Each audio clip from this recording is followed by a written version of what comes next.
Welcome to Workforce Observer, where we go beyond the headlines to explore the real forces reshaping work, talent, tech, and the business of staffing.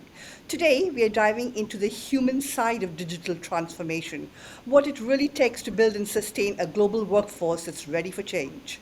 My guest, Roberta Richards, is the global HR leader at Netcracker Technology, a company that partners with service providers around the world to power their digital evolution. Welcome, Roberta. Very happy to have you here. Thank you very much. I'm very excited to be here today. Okay, so let's start by, you telling us about your role. What does leading global HR look like at a company driving digital transformation for service providers around the world? Okay, sure. I have worked at Netcracker for almost 10 years, and I am currently the senior HR director supporting most of the global technical talent in the company. The HR function here is very fast paced, very dynamic, and constantly evolving through our, constant knowledge and experience. And when you say HR function, do you mean that the hiring of people? And if it's the hiring of people, are you responsible? Is your team responsible for the hiring, or do you partner with the talent acquisition team? I partner with talent acquisition team, but I am involved in the hiring decisions when Right. with the technical leaders, resource planning, determining which roles are required on different projects. So And my other question was just because is it only full-time, is it only employees, or do you also do contractors? Is that come under HR, or is it a separate department? separate Contractors. department. So we do partner with our talent acquisition team. Sorry about that. Oh, that's fine. Uh, I see. And I'm just, this is because a lot of people are now looking at, contractor workforce, Yes. employee workforce. So do you have like does procurement handle that? And along with the talent acquisition team, or is it just talent acquisition looking at working with staffing firms to get your contractors in? Yes, the latter. So our talent acquisition team will work with staffing firms if we do need supplemental talent. Okay, thanks. You're welcome. Netcracker helps its clients modernize and innovate, right? How do you mirror that spirit of transformation within your own workforce?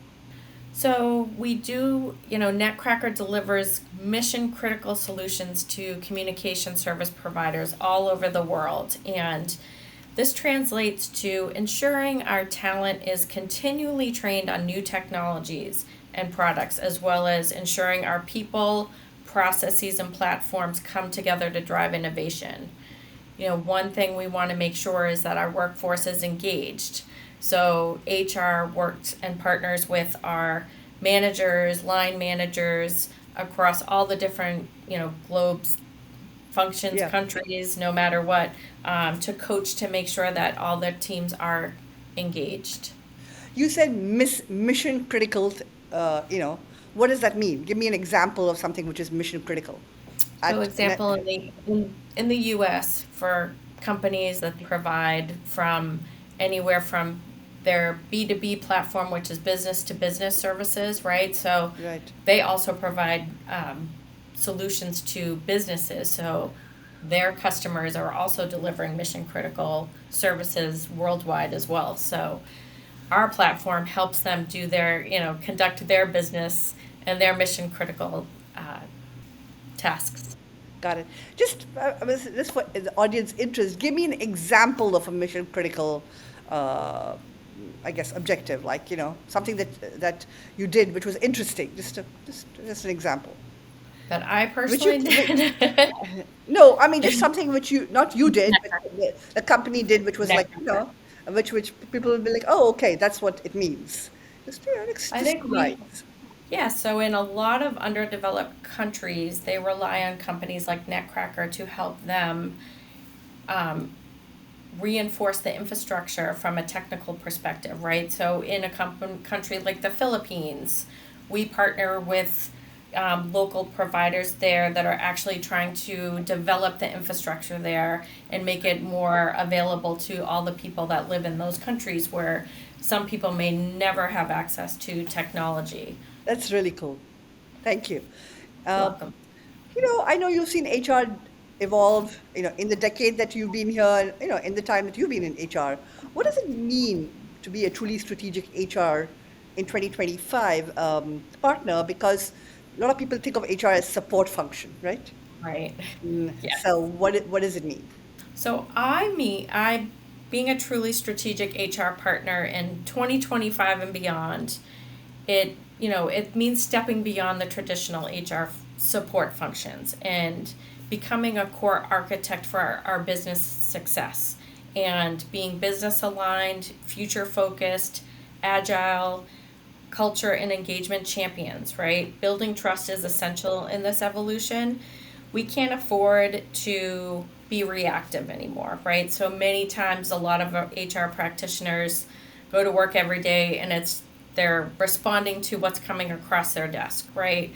Right. So being truly strategic in this day and age, you really need to take that step back and not only, we just can't afford to just continue to be reactive. We have to collaborate with our business leaders to be able to influence and align with the strategies that they're trying to have an outcome with our customers.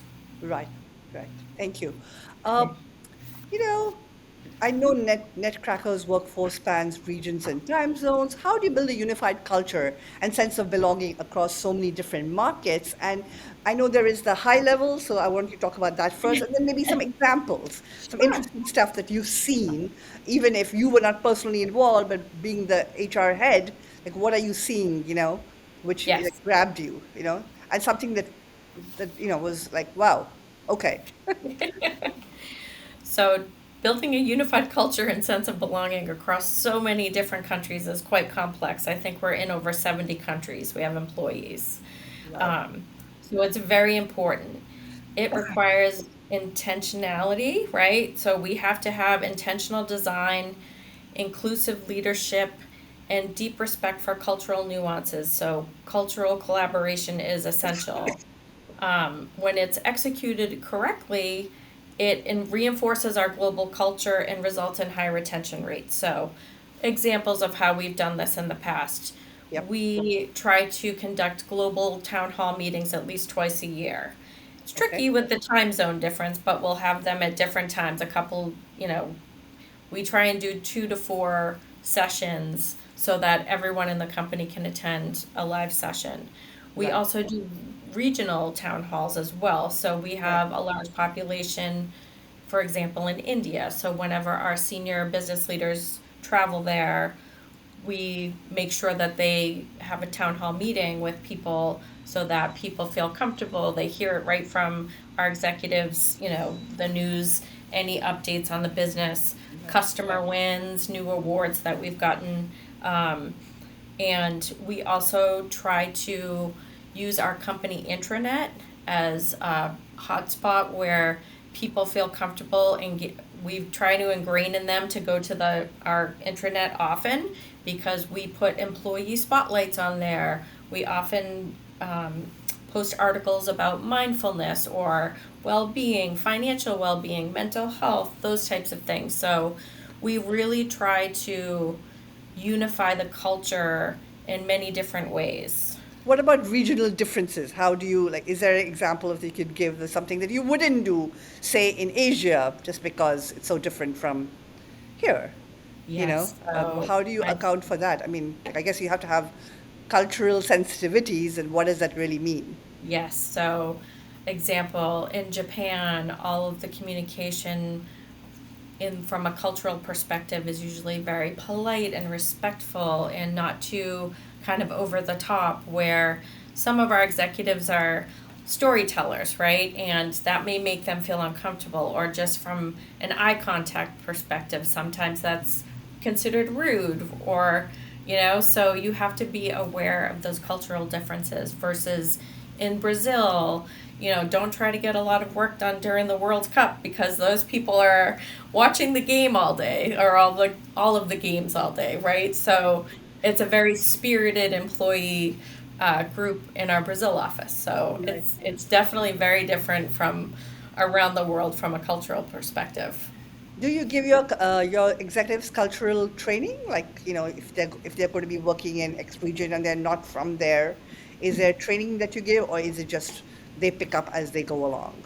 We do actually have training, and more importantly, the executives, most of them have worked at the company for 15, 20 years, so they're usually very versed in different cultures. However, the line managers, and when we deploy different teams of individuals to new countries, we try to provide cultural training, right? A lot of support around different things that you Right. want to be mindful of while you're in that country, which will be very different from the country where they may have lived for many years. Fair. How would you describe the culture at uh, your company? What would you Yep. say? At Sure. Netcracker, yeah.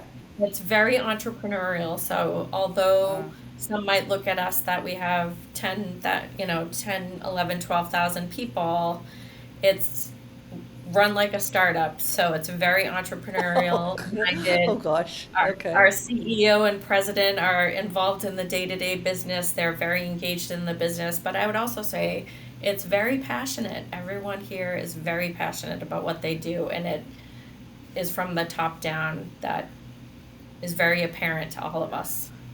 Seems like a nice place to work. Uh, eh, Today tech talent is scarce, competition is fierce. What's working when it comes to attracting and retaining top talent? I think that it's, recruiting talent in our post-COVID world, it's very challenging because many people only want to work remote, not interested in returning to an office at all. Some people are willing to do the hybrid model.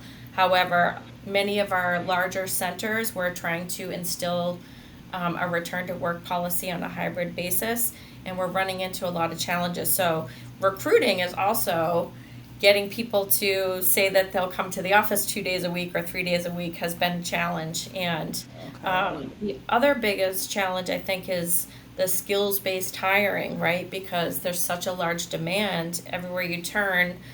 Top tier professionals that have worked in our industry may not have the cutting edge skills of AI or cloud engineering that we need, right? So Right, right.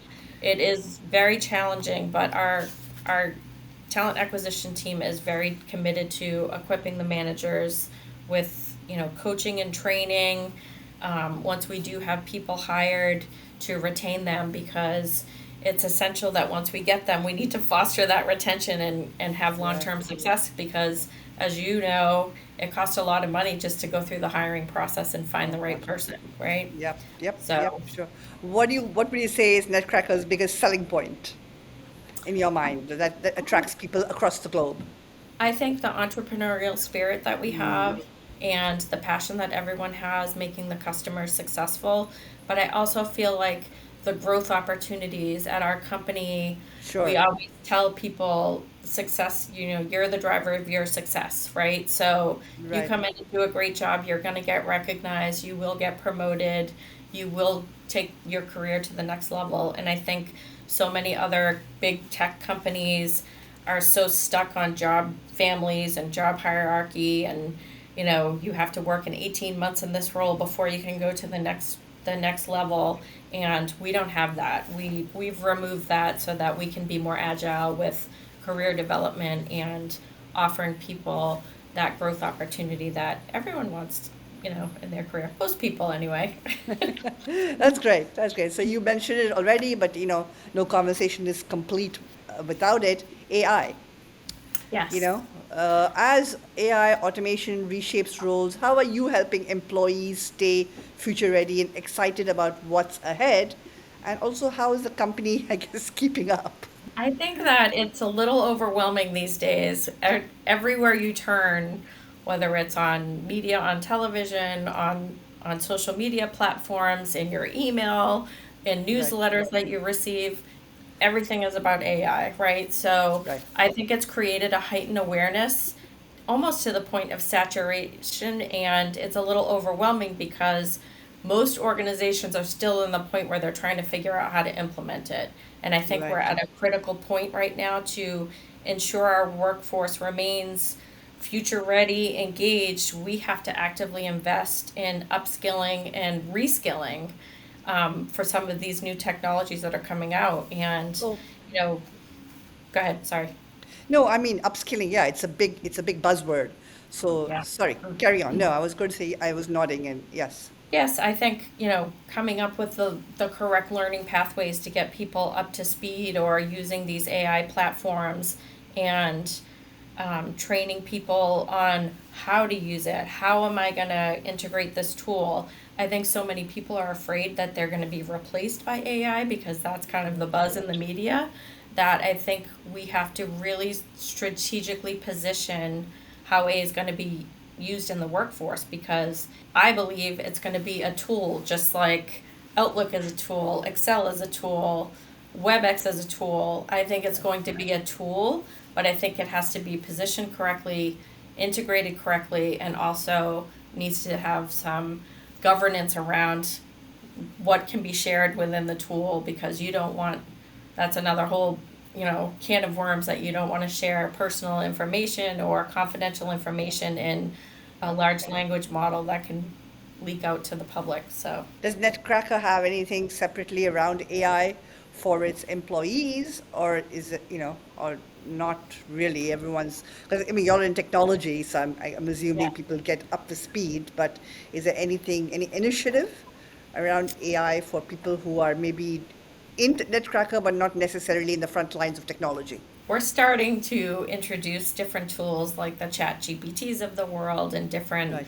Google tools, Microsoft Copilot. Sure. However, most of our company is focused on the AI agentic tool that we provide to our customers. So Yeah. it's very cool technology that I have been blown away by every time I see the newest iteration. It's amazing what the world is going to be in 10 years is going to be different than what it looks like today. Now, I know that you have coached leaders through major change, right? Yes. What traits define an effective leader in today's fast changing environment, in your opinion? I think two very important things the ability to pivot, right? And so leadership demands agility, adaptability, right? So the world is constantly changing. COVID is the best example of probably our lifetime that we will all experience of how companies had to pivot within a day's notice, right? The world shut down without any notice. Sure. So, you know, this is definitely an effective trait, a trait of an effective leader that I would say that is emotional intelligence as well, because I think that empathy and self awareness and building strong relationships are essential to building these diverse and distributed teams with authenticity and impact because that's what's going to keep and retain your top talent. So, having those traits in these leaders essential and important.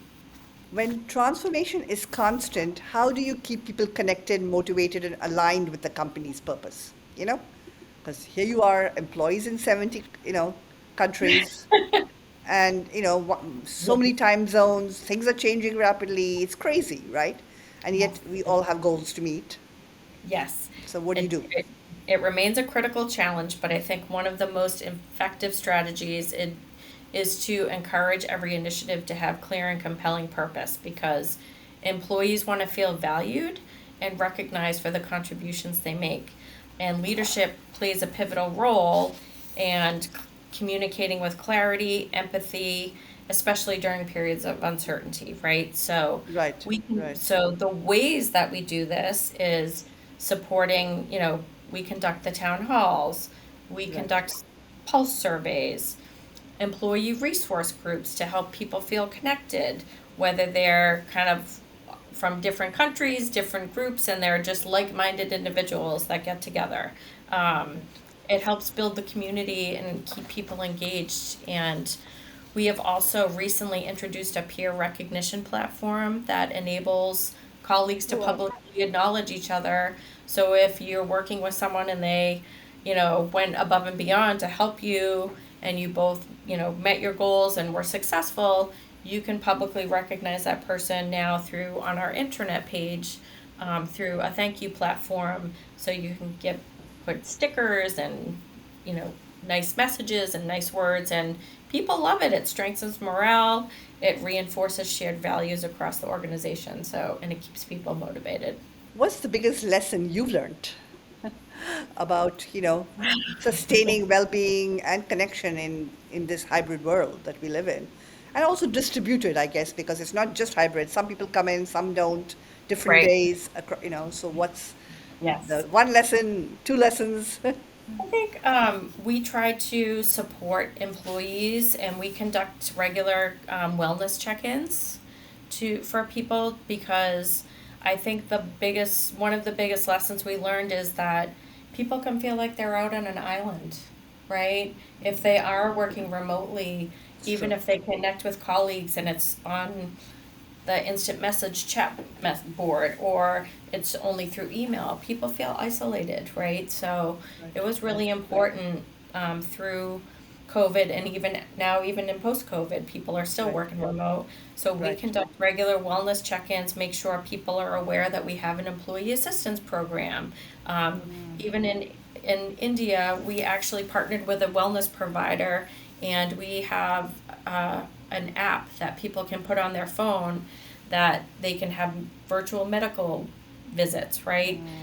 Gym membership discounts, health screenings, it's nutrition guidance, financial planning, legal matters, Oh, wow. parenting, emotional well being. So, Wow. we try to make sure and have personal high touch points with the employees to make sure that they don't feel isolated, People right? must be so appreciative of that. You hope so. No, no, that's great. I mean, especially, benefits, medical, it's just not physical, right? There's also the mental Right. component. So having that, having access to that, I think I'm sure people are like, okay, this is helpful. I have two more questions for you. One Okay. is, if you had to name one shift that will define the next era of work, what would it be? And how can HR prepare for it now? And the last one would be, if you had to give one piece of advice to other HR leaders in global companies, what would it be? So Okay. let's start with the one shift that will define the next era of work, in your opinion. I think it's definitely the integration of AI into our daily life, right? And again, evolving it from this overwhelming topic that is going to take over all of our lives and take all of our jobs to being a tool that we use on a daily basis and making sure that it's implemented in a way that people are trained and feel comfortable um, under this new way of working AI collaboration, right? How can we work together with AI to create more value than we're bringing now, right? Right. Um, Again, establishing AI governance. And I think the other thing I would say is realigning talent strategy around the skills and not the titles. That's Yep. going to be very important. Again, where we've kind of always had that mindset of being very agile from a talent growth and career development perspective.